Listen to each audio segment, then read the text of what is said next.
আসসালামু আলাইকুম। আমার পাঠঘরের নতুন একটি ভিডিওতে আপনাদের স্বাগতম। আপনাদের সাথে আছি আমি উসমান, নন ক্যাডার 34তম বিসিএস, এবং আমার সাথে আছেন মিস্টার আবির, ফ্যাকাল্টি মেম্বার আমার পাঠঘর। তো আমাদের শিরোনাম দেখতে পাচ্ছেন যে ঈদের আগেই কি প্রকাশিত হবে পঞ্চম গণবিজ্ঞপ্তির প্রাথমিক সুপারিশ। তো যারা নিবন্ধন প্রত্যাশী আছেন, পঞ্চম গণবিজ্ঞপ্তির সুপারিশ প্রত্যাশী আছেন যারা, তাদের জন্য খুব মানে একদম মিলিয়ন ডলারের প্রশ্ন, ঈদের আগে হবে কি হবে না, ঈদের আগে হবে কি হবে না। তো আমরা এর আগে কয়েকটি ভিডিওতে আমরা বলার চেষ্টা করেছিলাম, এবং সর্বশেষ পঞ্চম গণবিজ্ঞপ্তির রেজাল্ট সম্পর্কিত সর্বশেষ ভিডিওটিতে আমরা ফ্যাক্টগুলো নিয়ে কথা বলেছিলাম। তো আজকেও আমরা একটু কথা বলবো। তো মিস্টার আবির, প্লিজ। স্যার, আমার একটা প্রশ্ন হচ্ছে, সেটা হচ্ছে স্যার, ঈদের আগে স্যার এই পঞ্চম গণবিজ্ঞপ্তি রেজাল্ট দেওয়ার সম্ভাবনা কতটুকু স্যার? আচ্ছা, ওই যে সবার মতো তোমারও প্রশ্ন জি স্যার। যে পঞ্চম গণবিজ্ঞপ্তির সুপারিশ দেওয়া বা কতটুকু সম্ভাবনা। তো যাই হোক, এর আগে আমরা একটু এই ফাঁকে আমরা একটু নিউজ দেখে আসি। নিউজটা হলো আমরা যেটা দেখতে পাচ্ছি যে পঞ্চম গণবিজ্ঞপ্তির এটা ডেইলি ক্যাম্পাস প্রকাশ করেছে এনটিআরসি এর মাননীয় চেয়ারম্যান মহোদয়ের বরাত দিয়ে, যে পঞ্চম গণবিজ্ঞপ্তির ফলাফল ঈদের আগে প্রকাশ পাবে কি না বা প্রকাশ হবে কি না।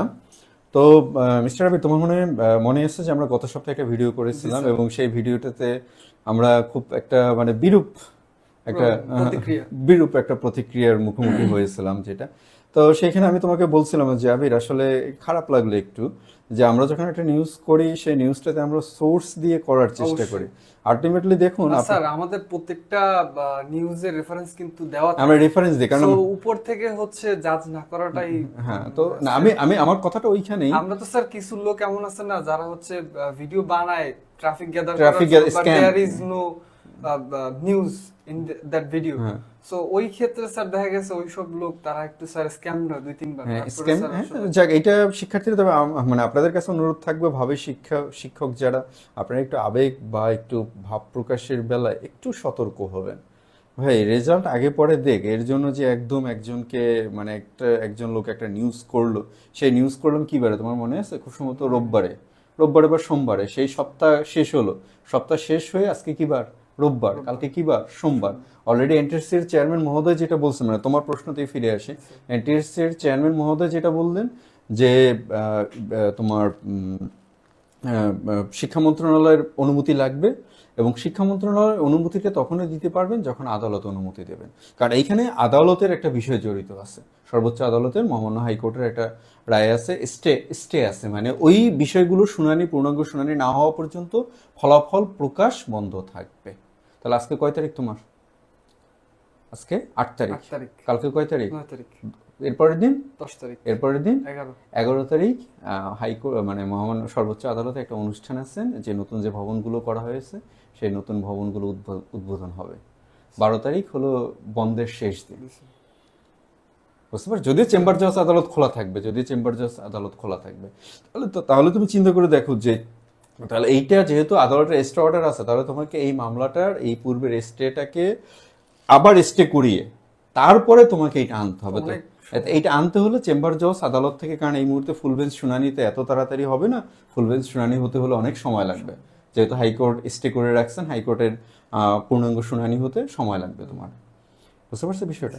তো যার কারণে এখন এই যে জায়গাটা, আইনগত যে বিষয়টা, এই আইনগত বিষয়টা একদম আমাদের এনটিআরসি এর মাননীয় চেয়ারম্যান মহোদয়, তিনিও খুব আন্তরিক। অন্য যে কোনো সময়ের থেকে তিনি আন্তরিকতা নিয়ে চেষ্টা করতেছেন। আমাদের মাননীয় শিক্ষামন্ত্রী মহোদয়, তিনি তো অবশ্যই আন্তরিক, এটা নিয়ে কোনো সন্দেহ নেই। আবার আমাদের বিচার ব্যবস্থা যেটা আছে, সেটা তো বিচার ব্যবস্থা তাদের নিজস্ব গতিতেই চলবে। এবং এইখানে আমি আরেকটা বিষয়, আমাদের যারা ভিডিওটা শুনতেছেন, আপনারা এটুকু একটু মাথায় রাখবেন যে আপনারা যদি পিএসসির সাথে যদি এনটিআরসি-কে তুলনা করে ফেলেন, তাহলে সেখানে আমি মনে করি যে একটু ভুল করে ফেলবেন। দেখেন, পিএসসি কিন্তু একটা কনস্টিটিউশনাল বডি, জি স্যার। সাংবিধানিক সংস্থা তারা। জি স্যার। এবং পিএসসির মাননীয় চেয়ারম্যান মহোদয় যিনি আছেন, তিনি কিন্তু ওয়ারেন্ট অফ প্রেসিডেন্সে তার অবস্থান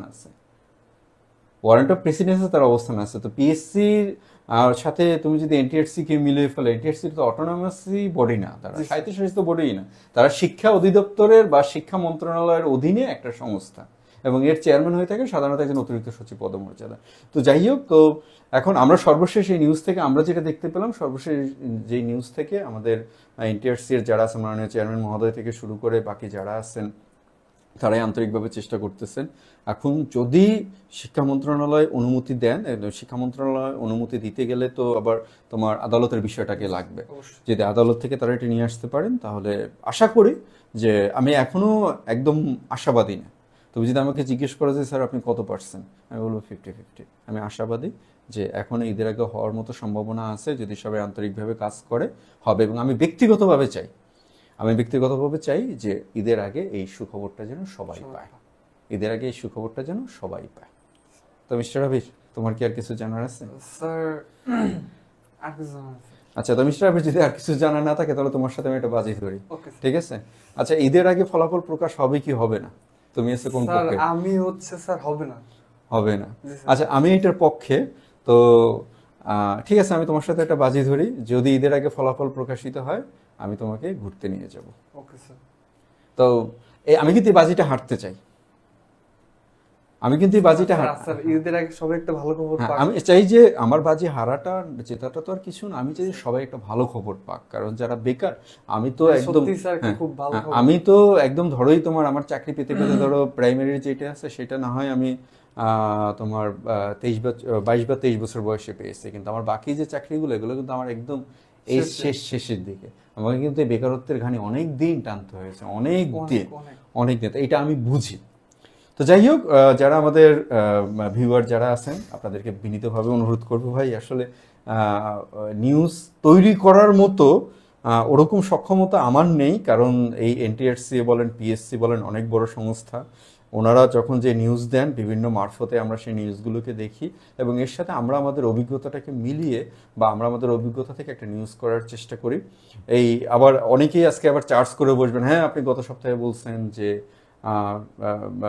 সম্ভবত হবে না, আবার আজকে বলতেছেন হবে।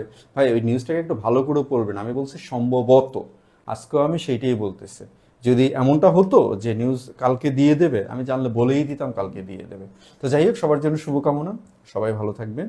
আমি মনে প্রাণে চাই সবাই ঈদের আগে একটি ভালো খবর পান। তবে একটা জিনিস সেটা হচ্ছে মিস্টার আবির, যে ফলাফল বা ফল ঈদের আগে যদি নাও দেয়, একটা জিনিস সবচেয়ে ভালো সেটা হচ্ছে যদি ঈদের পরেও দেয়, সবচেয়ে ভালো খবরটা হচ্ছে সবাই চাকরি পাবে, এটাই হচ্ছে সবচেয়ে ভালো খবর। কারণ 97,000-এর বিপরীতে আমরা তো স্ট্যাটিস্টিক্স, যেহেতু তুমি এগুলো নিয়ে আমাদের এই যে স্লাইড বা এই ধরনের এগুলো তৈরি করার সময় তুমি নিজেই থাকো এর সাথে, তুমি স্ট্যাটিস্টিক্সগুলো জানোই খুব ভালো করে।